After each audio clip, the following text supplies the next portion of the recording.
नमस्कार, आदाब, सत श्री अकाल। आप सभी का स्वागत है मेरे इस पहले और शुरुआती पॉडकास्ट पर। और आज हम बात करने वाले हैं राजनीति में। जी हाँ, देश भर में आपको राजनीति देखने को मिलती है। देखने को मिलते हैं युवा नेता, देखने को मिलते हैं वरिष्ठ नेता। तो आज इसी राजनीति की चर्चा पर बात करने के लिए मेरे साथ हैं रवि शंकर जी। एक काफी सीनियर नेता रहे हैं, कांग्रेस तक का इनका सफर रहा है। इन्होंने राजनीति की काफी बारीकियां देखी है। इन्होंने देखा है कि कैसे एक छात्र नेता रातों रात बहुत बड़ा नेता बन जाता है और कैसे बड़े से बड़ा नेता छोटा हो जाता है। आपका काफी एक्सपीरियंस रहा है बहुत सारे नेताओं के साथ। राहुल गांधी के साथ आपने काम किया है, सोनिया गांधी के साथ आपने काम किया है। आपने सबसे पहले आपका स्वागत है रवि भाई। बताएं कहां से शुरू करें, कैसे शुरू करें? जहां से शुरुआत हुई है वहीं से शुरू करें।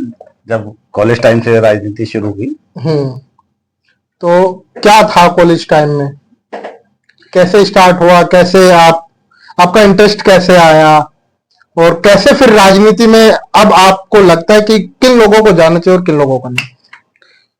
राजनीति में इंटरेस्ट की जहां तक बात है, जब हम कॉलेज में गए तो दिल्ली यूनिवर्सिटी का चुनाव होता था, डूसू का चुनाव, उसमें वोट डालने का पहली बार मौका मिला। थोड़ा सा इंटरेस्ट पहले से राजनीति में था।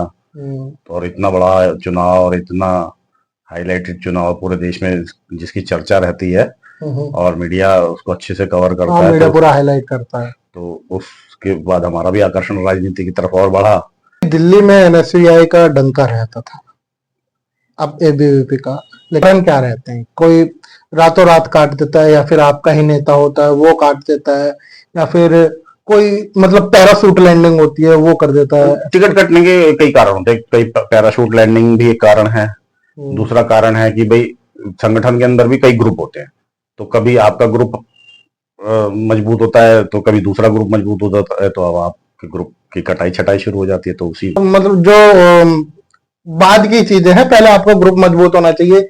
जो आपने अभी प्रदेश मंत्री वगैरह की जो बात करी है वो बाद की बात है। सबसे पहले आपका ग्रुप मजबूत होना चाहिए, तब आप जाके टिकट के दावेदार बनते हैं। अच्छा, जाति का फैक्टर मैं अभी जब भी देखता हूँ, जाट परिवार से, जो जाट लैंड कहा जाता है, या फिर नजफगढ़ की साइड से, या फिर गुजर समाज के जो बच्चे होते हैं, वो ज्यादातर हमें प्रेसिडेंट देखने को मिलते हैं, चाहे कसाना हो, डेडा हो, तोमर हो। नहीं, ये एक फैक्टर है, क्योंकि देखो राजनीति में पैसे का एक बड़ा फैक्टर है। और दिल्ली में जो जाट समुदाय है, गुजर समुदाय है, इनकी जमीन बहुत सारी एक्वायर हुई है, बहुत मोटा पैसा मिला है इन्हें।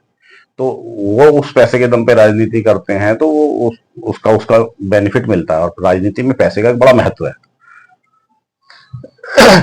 पूर्वांचल फैक्टर कहीं ना कहीं अब जो दिल्ली की राजनीति और डूसू की राजनीति है उसमें कहीं ना कहीं नजर आ रहा है, दिखता है। नहीं, पूर्वांचल फैक्टर हमारे समय में भी था और उसमें बिहारी लोग लड़ते थे, लेकिन बिहारी राजनीति जो है वो बिहार के लोग कॉलेजों तक तो बहुत अच्छा परफॉर्म करते हैं, वो कॉलेजों में जीतते हैं। लेकिन जब बात आती है डूसू के चुनाव की, तो डूसू चुनाव में उनको थोड़ी सी दिक्कत होती है, तो बहुत कम लोग जीत पाते हैं, इसलिए पार्टियां भी टिकट नहीं देती हैं उनको। पार्टियां जाट, गुजर, बहुत हो गया दलित, उससे दे दिया, क्योंकि एक बड़ा वोट बैंक होता है और जो राजनीति में पार्टिसिपेट भी करता है। तो इसी इन्हीं तीन के, और एक महिला है, महिलाओं के बहुत सारे कॉलेज हैं, तो वो बेनिफिट मिलता है। तो ये लगभग 4 केंद्रों पर घूमती है।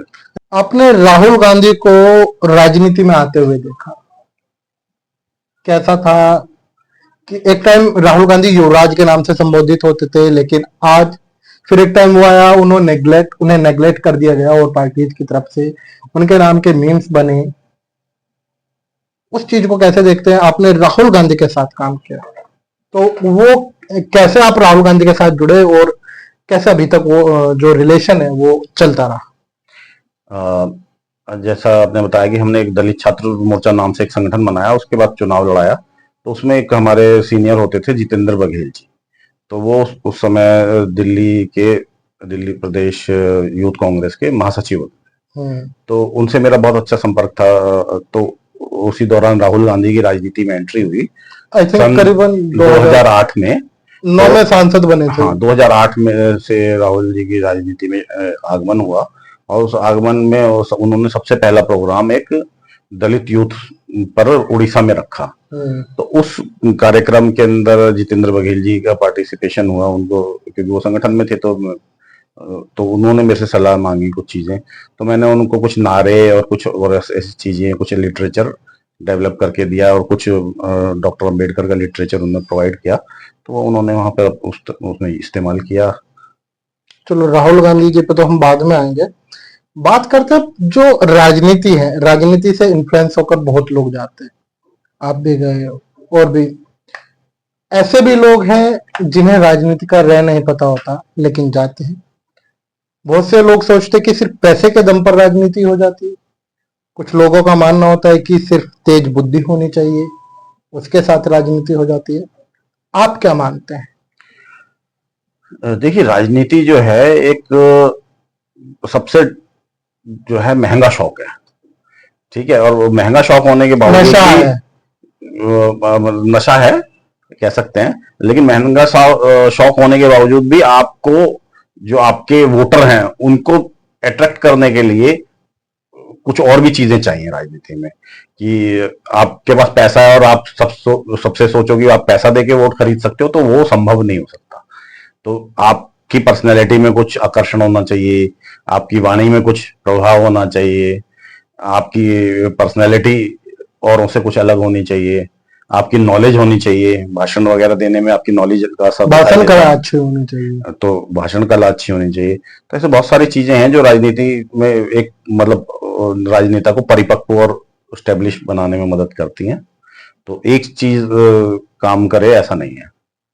पैराशूट लैंडिंग की बात होती है कि मेहनत यहाँ पर जमीन बनाए कोई और उस पर लैंड करे कोई। क्या दर्द होता है? हर पार्टी का एक ही दर्द होता है? हाँ, हर पार्टी में एक जैसी हर पार्टी में एक ही तरह का दर्द होता है। जो पैराशूट लैंडिंग की वजह से पूरा विद्यार्थी परिषद ध्वस्त हो गया था लगभग दिल्ली में सन 2000 के चुनाव, 200 के चुनाव के बाद पूरी तरह खत्म हो गया था। उसका कारण ये था कि 24 लोग थे जो टिकट के दावेदार थे, तो उन 24 लोगों में से भी टिकट ना देके कुछ किसी को इसलिए दिया गया कि उसने यूनिवर्सिटी टॉप किया, और इस तरीके से ऐसे लोगों को टिकट दिया।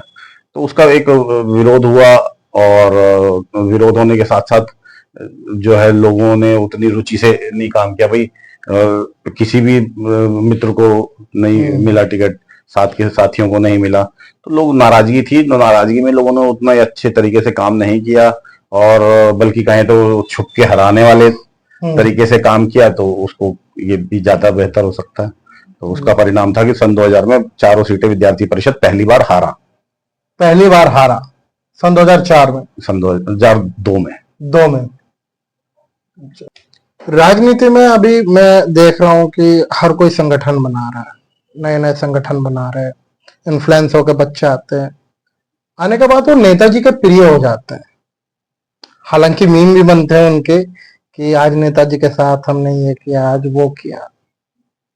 आखिर में हम देखते हैं उनका, वो बेचारे कुछ नहीं कर पाते, उनको घर वाले भी नेग्लेक्ट कर देते। क्योंकि कई बार क्या होता है, नेताजी तो सफल नहीं हो पाते, लेकिन उनका इतना सामर्थ्य होता है कि नेताजी तो सफल हो गए, लेकिन उनके साथ जो लोग हैं वो कहीं ना कहीं हर चीज से कट जाते हैं।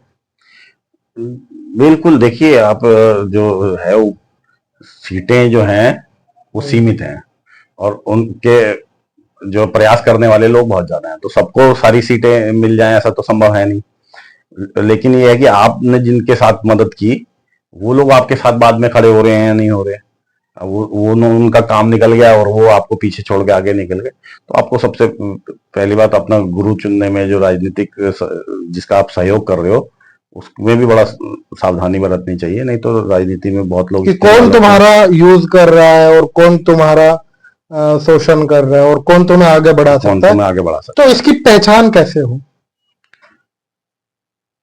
देखिए, इसके लिए पहचान करना आदमी के दिल में क्या है, ये तो बड़ा एक मुश्किल है, लेकिन फिर भी कुछ कुछ लक्षण दिखाई देते हैं, अंदर से गट्स आते हैं, जो आपको बारीकी से देख रहोगे तो आपको पता लगेगा कि भाई आप इस्तेमाल किए जा रहे हो, या आपका कुछ वास्तव में सहयोग का उसको एहसास भी है। एहसास भी है। तो लेकिन आपको इसको बारीकी से देखना पड़ेगा। अच्छा, विधानसभा के चुनाव होते हैं, पार्षद के चुनाव होते हैं, इनमें क्या होता है कि कुछ बंदे बरसाती मेंढक जिन्हें हम बोलते हैं पॉलिटिक्स में, वो आते हैं, पोस्टरबाजी करी, नेताओं के साथ फोटो खिंचा, लेकिन उनका फिर भी टिकट नहीं होता। लेकिन कुछ लोग ऐसे भी होते हैं जिनका रातों रात टिकट होता है, कुछ पहचान ही नहीं होती उनकी। नहीं, ऐसा भी है। देखिए, ये जो आपने बात कही, कुछ बरसाती मेंढक होते हैं, वो तो हर पार्टी के अंदर हर उसमें होते हैं। और कुछ लोग तो ऐसे होते हैं जो हर चुनाव लड़ना चाहते हैं, तो वो नॉन सीरियस लोग होते हैं, उनका कुछ नहीं होता। लेकिन कुछ लोग जो पैराशूट लैंडिंग वाले होते हैं, उसके कई कारण होते हैं। कई बार पार्टियों के पास कैंडिडेट नहीं होते, इसलिए वो किसी को ऐसे सक्षम आदमी को ढूंढ के लाते हैं। और कई बार वो किसी सक्षम का मतलब क्या है इसमें? मतलब पैसे से समर्थ या फिर लोगों में पैठ? नहीं, देखिए, कोई भी राजनीतिक दल किसी को टिकट देता है तो उसके लिए एक ही पैमाना होता है कि उसके जीतने की संभावना। ठीक है, तो कहीं ना कहीं पैसा मैटर रखता है। नहीं, पैसा बिल्कुल मैटर करता है। तो और मतलब कई बार साफ हो गया, पैसे के लिए तुम्हें राजनीति करनी है तो पैसा होना चाहिए भाई। क्योंकि कई बार उस पैसे के लिए ऐसे लोगों को भी टिकट दिया जाता है कि भाई पैसे लेके इसे टिकट देना है और ये हारना तय है, ये सीट तो हमारी हारनी है। मतलब पैसे लेकर भी टिकट दिए जाते हैं। पैसे लेकर के भी टिकट दिए जाते हैं। और मतलब जब पार्टियों को पता होता है भाई ये सीट हमें हारनी है, तो भाई किसी को भी दे दो, पार्टी फंड में पैसा दे दो, पार्टी फंड में और पैसा दे दो, लड़ लो। कई बार परिस्थितियां ऐसी होती हैं, जैसे दिल्ली में पिछले कुछ सालों से चल रही हैं कि टिकट मांगने वाले लोग नहीं होते कुछ सीटों पर, तो वहां पर भी मतलब फिर पार्टी सबसे पहले किसी लॉयल आदमी को ढूंढती है कि भाई वो चुनाव के बीच में ना बैठ जाए। ठीक है, फिर उसके बाद विश्वास पात्र ऐसे आदमी को ढूंढ देखा जाता है कि भाई, क्योंकि चुनाव में देखा होगा आपने कि कुछ लोग भी चुनाव में भी पाला बदल देते हैं, कुछ लोग नॉमिनेशन करने के बाद विड्रॉ कर लेते हैं। तो कांग्रेस के तो अध्यक्ष ही चले गए दिल्ली के। बिल्कुल, तो इस तरह की राजनीति से बचने के लिए पार्टियां आजकल सावधानी बरतती हैं, तो लॉयल आदमी पर ज्यादा भरोसा करती हैं पार्टियां। जो नया युवा है, जो इन्फ्लुएंस होकर जाता है, उसके लिए क्या कहेंगे? क्या उसके लिए सावधानियां होनी चाहिए? और क्या उसके अंदर शिक्षा होनी चाहिए? कितनी शिक्षा होनी चाहिए? किस क्षेत्र का ज्ञान होना चाहिए? पॉलिटिकल कितना ज्ञान होना चाहिए? कानून कितना ज्ञान होना चाहिए? और कितना सामर्थ्य होना चाहिए इसमें कि मैं ये युवा राजनीति जो है ना, ये अपने आप में बहुत बड़ा छलावा है। तो पहली सलाह तो मेरी ये है कि आदमी युवा राजनीति में ना ही जाए, संगठन की मेन स्ट्रीम की राजनीति करे, वो बेहतर है। लेकिन अगर जो आपको युवा राजनीति करनी है तो उसके लिए आपके पास कुछ संसाधन भी होने चाहिए, कुछ भाषण कला होनी चाहिए, कुछ गट्स होने चाहिए और समय होना चाहिए। आप संगठन की राजनीति आपने बताई, ये मैं समझा नहीं। मेन स्ट्रीम की राजनीति, मंडल, अच्छा ये भी एक होता है, मंडल, जिला, प्रदेश, फिर राष्ट्र, ये 4 लेवल हो गए आपके राजनीति के। कहां से शुरू करनी चाहिए? नहीं, देखिए, इसमें आपके जो एटीट्यूड पर और आपके सामर्थ्य पर डिपेंड है। भाई आपका एटीट्यूड बड़े लीडर वाला है, आपकी सोच है कि भाई मेरे को बड़ा लीडर बनना है, तो आप मंडल स्तर की राजनीति से शुरू करके, जिले स्तर की राजनीति से शुरू करके आप ऊपर तक नहीं जा सकते। अगर आपको बड़ा नेता बनना है और बड़े नेता वाला एटीट्यूड है, मतलब सफेद कुर्ता पजामा पहना और हाय होए करके निकल गए, ऐसा एटीट्यूड है। हाँ, नहीं, वो नहीं, वो तो ऐसा संभव है कि आप वहां से शुरुआत करके भी पहुंच जाओ, लेकिन उसके लिए आप जो राजनीति का जो पूरा प्रोसेस है ना, वो इतना कॉम्प्लिकेटेड है कि आपने अगर जो नीचे से शुरू किया तो फिर आप उससे वहीं पे आपकी टांग खींचने वाले इतने लोग मिल जाएंगे, आप उससे ऊपर अगले कदम तक नहीं बढ़ पाओगे। राजनीति का पूरा प्रोसेस क्या होता है? भाई जैसे आपने बताया कि अगर जो राजनीति में आपको अच्छे से राजनीति करनी है, जो सफल बड़े बड़े नेता हैं, वो उनकी शुरुआत मंडल या ब्लॉक से ही होती है। ठीक है, अब जैसे कांग्रेस में अभी मल्लिकार्जुन खड़गे हैं, ठीक है, अभी भाजपा में वेंकैया नायडू, हर्ष मल्होत्रा ले लीजिए, या नितिन गडकरी जी ले लीजिए। तो ये लोग ऐसे हैं जिन्होंने बहुत शुरुआती लेवल से शुरुआत की और संगठन के लिए काम किया और अपनी संगठन में एक महत्व और विश्वास बना के रखा कि संगठन का विश्वास इन पर है, तो संगठन का विश्वास बहुत जरूरी है। अच्छा, कुछ नेता ऐसे होते हैं जिनको दोनों पक्ष के लोग चाहते हैं, वो एटीट्यूड कैसे लाया जाता देखिए, वो एटीट्यूड है कि जब आप राजनीति में एक लंबा दौर गुजार लेते हैं है? और संगठन में बिल्कुल निम्न स्तर से शुरू करते हैं, तो आपका घमंड और ये सारी चीजें जो है ना वो धीरे धीरे खत्म हो जाती हैं। आपका व्यक्तित्व चीजें नॉर्मल हो जाती हैं, आपका व्यक्तित्व एक सिंपल साधारण हो जाता है। तो और जिसको जो कहते हैं ना, जिसके पास नई नई दौलत है उसे ज्यादा एटीट्यूड और घमंड होता है, तो वो चीज उनकी धुल जा चुकी होती है, तो वो अपना इसलिए बिल्कुल नॉर्मल रहते हैं, तो उनसे सब लोग जुड़ना पसंद करते हैं। केजरीवाल की राजनीति की हम बात करें, दिल्ली में आया, छा गया, लोगों को ये दिखता है, लेकिन जो यमुना पार के लोग हैं, जो सीमापुरी से टच है, वो बताते हैं कि केजरीवाल कई दिनों से मेहनत कर रहा था। और कुछ लोगों का ये भी मानना है कि वो केजरीवाल जो है वो बीजेपी के लोगों के साथ भी घूमे, और कुछ स्वदेशी करके एक संघ का वो है, मंच है, उसमें भी वो कुछ रहे हैं। तो क्या लगता है, उन्होंने नहीं, शुरुआत से मेहनत करी है मेरे या फिर अन्ना का आंदोलन नहीं उन्होंने लॉन्च किया है? नहीं, मेरा जो जानकारी है बहुत सीमित जानकारी है केजरीवाल जी के बारे में। उनका एक परिवर्तन नाम का एक संगठन होता था, उससे उन्होंने लोगों के जो छोटे छोटे काम है, राशन कार्ड हो गया, बिजली पानी के बिल हो गए, इस पे काम किया। तो उसी दौरान कुछ परिस्थितियां ऐसी बनी कि दिल्ली की सरकार ने बिजली और पानी दोनों के रेट बढ़ाए और एक साथ बढ़ाए, और उसके तुरंत बाद चुनाव था और केजरीवाल जी चुनाव अपनी राजनीति में आने का प्रयास तो बहुत दिन से कर रहे थे। अच्छा, क्योंकि आपने जैसे शीला दीक्षित के साथ काम किया, जो दिल्ली की मुख्यमंत्री थी उस दौरान। आप एक वाक्य बताते हैं मुझे, वो बिजली के बिल वाला, आप एक घर में गए हो, एक लेडीज मिली, वो क्या वाक्य था, एक बार हमारे दर्शकों को बताया। वो केजरीवाल जी का पहला चुनाव था, और मैं मंगोलपुरी में एक पार्क में हमने कॉर्नर मीटिंग रखी थी। तो उस मीटिंग में हम लोग चर्चा कर रहे थे, तो उसमें एक महिला रोने लगी। तो उस महिला ने कहा कि भाई मेरा पति जो है 5,000 रुपए कमाता है, 4,000 रुपए मेरा बिजली का बिल आ गया, 1,000 पानी का बिल आ गया, मैं बच्चों को खिलाऊं क्या, पढ़ाऊं क्या। तो ये चीज हमने फीडबैक में ऊपर भी भेजी, लेकिन तब तक समय निकल चुका था। पूछ लो तो भैया, क्या नहीं करना चाहिए राजनीति में, स्टार्टिंग की राजनीति में, एक बीच की राजनीति में, और एक स्थापित नेता को क्या नहीं करना चाहिए? राजनीति में देखो दो तीन चीजें हैं। एक तो आपको जनता के बीच में जुड़े रहना चाहिए, जनता स्टार्टिंग से चलते हैं। एक जुड़े बच्चा रहना है, चाहिए। वो एक मंडल से जुड़ा, अब उसे क्या नहीं करना चाहिए? देखिए, छोटी चीजें नहीं होनी चाहिए राजनीति में। जो छोटे लेवल पे काट छाट होती है ना, उससे संगठन का भी बहुत नुकसान होता है और उसका व्यक्ति का खुद का अपना बहुत नुकसान होता है, क्योंकि ये चीजें बहुत दिन तक छुपी नहीं रहती। तो आप इधर की बात उधर कर रहे हो, काट छाट कर रहे हो, तो आप लोगों की नजरों में देर सवेर आ जाते हो। और जब इतने छोटे लेवल पे इस नजर में आ जाते हो, तो फिर आपको लोग विरोध करते हैं, आपका बाइकआउट करते हैं, तो आपकी राजनीति वहीं के वहीं खत्म हो जाती है। अपने नेताओं को भी क्रॉस कर जाते हैं कभी कभी, जो आपको राजनीति में लाया, ऐसा भी। देखिए, वो क्रॉस करना तो कोई गलत बात नहीं है। देखो, हर एक किसी की वो है, लेकिन अपना अर्ली स्टार्ट में लोग वक्त करते हैं। अर्ली स्टार्ट में बचना चाहिए इन चीजों से। आपको अपना राजनीतिक वजूद बनाना चाहिए, क्षेत्र में लोगों से जुड़ना चाहिए, लोगों की समस्याओं में साथ खड़ा होना चाहिए, लोगों के खुशी गम में साथ खड़ा होना चाहिए।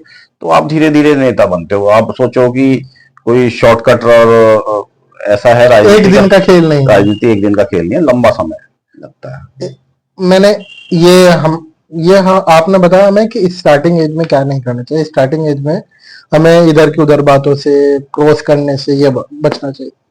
अब आप बीच के नेता हो, कि राजनीति स्टार्ट हुए 3-4 साल हो गए, प्रदेश में लोगों से आपकी अच्छी जान पहचान है, कुछ जो संगठन के पदाधिकारी हैं वो आपके संपर्क में, ऐसे में व्यक्ति को क्या नहीं करना चाहिए?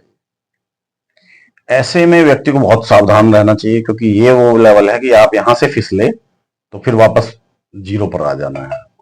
तो इसलिए आप को मिलना भी बड़ा लोगों से सोच समझ कर है, कि एक ग्रुप के लोगों से मिल रहे हो तो दूसरे लोगों से आप मिल रहे हो तो दूसरे ग्रुप को ना पता लगे, दूसरे ग्रुप को ना पता चले। ठीक है। और आपके मतलब ऐसा है सबके कि साथ आप संबंध बहुत अच्छे होने चाहिए। कुछ इस प्रकार से है कि जैसे आप केजरीवाल जी से मिल रहे हो, लेकिन उनके जो साथी है उन्हें ना पता चलना चाहिए। जी, क्योंकि इस उस पर आपके साथी ही आपको काटते हैं, आपके जो आपके साथी आपको कॉम्पिटिटर हैं वो आपके साथी भी हैं। तो जब आप उनको पता लगता है तो वो दूसरे ग्रुप को भी जाके बता देते हैं, ये तो उसके पास भी गया था, ये उसके पास भी मेरे गया पास था, भी आया था ये है। तो मेरे पास भी आया था। तो वो चीजें आपको कोई भी बहुत नुकसान पहुंचा सकती हैं। तो इसलिए आपको देखो एक ईमानदार संगठन के व्यक्ति की छवि बनानी चाहिए अपनी, और सब कोशिश करो सबसे ओपन में मिलो। अलग अलग छुप छुप के मिलने में ये आपकी राजनीति के लिए बहुत घातक हो सकता है। स्थापित नेता को क्या नहीं करना चाहिए? अब आप अच्छे नेता बन गए हो, एक दो बार के सांसद पार्षद भी बन चुके हो, क्या नहीं करना चाहिए यहाँ पे? क्योंकि मैं देखता हूँ कि कार्यकर्ताओं की अनदेखी होने लगती है, हाँ, बहुत स्थापित सारी चीजें नेताओं होती है। को सबसे पहली चीज कार्यकर्ताओं की अनदेखी से बचना चाहिए, जनता के बीच में रहना चाहिए, जनता की अनदेखी से बचना चाहिए। जनता की अनदेखी से और मतलब कुछ आप उनको ऐसे कार्यक्रम डेवलप करने चाहिए कि जनता से लगातार मिलना जुलना होता रहे। कंटिन्यू और रहे। दूसरी एक और बड़ी इंपॉर्टेंट चीज है कि आपको अपना कुछ ऐसा सिस्टम भी तैयार करना चाहिए कि जिससे आपके नए कार्यकर्ता भी आपसे जुड़ते हैं, नए लोग भी जुड़ते हैं। नए भी जुड़ते रहे पुराने के साथ साथ। तो भाई देखो, जितना ज्ञान था भैया का, और भैया के पास तो और भी, अगर हम और बात करते रहे तो काफी लंबी बातें होगी। लेकिन इस पॉडकास्ट पे आपका रेस्पॉन्स बड़ा अच्छा चाहिए, और रेस्पॉन्स अच्छा आ गया ना तो भैया से क्या, हम देश के प्रधानमंत्री से इस मुद्दे पर बात करेंगे। ठीक है, चलिए। और बाकी तो लाइन है आपको पता ही है, लाइक सब्सक्राइब शेयर, मन करे तो कर देना, अच्छा लगे तो, ना लगे तो भी कर देना, क्योंकि भाई सपोर्ट तो करोगे ही ना तो मुझे।